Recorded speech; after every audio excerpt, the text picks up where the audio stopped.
एक बार भगवान गौतम बुद्ध अपने शिष्यों के साथ किसी पर्वतीय स्थल पर ठहरे थे। शाम के समय वह अपने एक शिष्य के साथ भ्रमण के लिए निकले। दोनों प्रकृति के मोहक दृश्य का आनंद ले रहे थे। विशाल और मजबूत चट्टान को देख शिष्य के भीतर उत्सुकता जगी।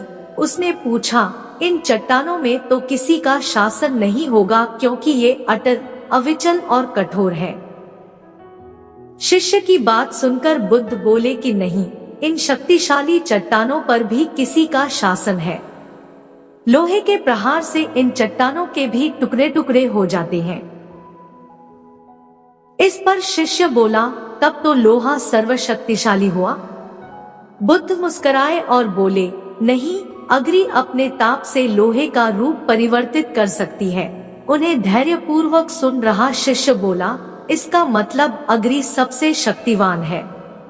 बुद्ध ने फिर उसी भाव से उत्तर दिया, नहीं, जल अग्नि की उष्णता को शीतलता में परिवर्तित कर देता है तथा अग्नि को शांत कर देता है।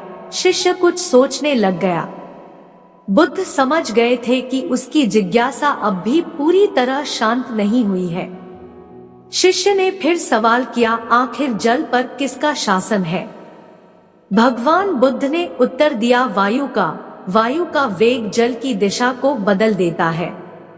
शिष्य कुछ कहता इससे पहले ही बुद्ध ने कहा कि अब तुम कहोगे पवन सबसे शक्तिशाली हुआ। नहीं, पवन सबसे शक्तिशाली नहीं है। सबसे शक्तिशाली है मनुष्य की संकल्प शक्ति, क्योंकि इसी से पृथ्वी, जल, वायु, अग्नि इत्यादि को नियंत्रित किया जा सकता है। जीवन में कोई भी महत्वपूर्ण कार्य संकल्प शक्ति के बगैर असंभव है। इसलिए अपने भीतर संकल्प शक्ति का विकास करो।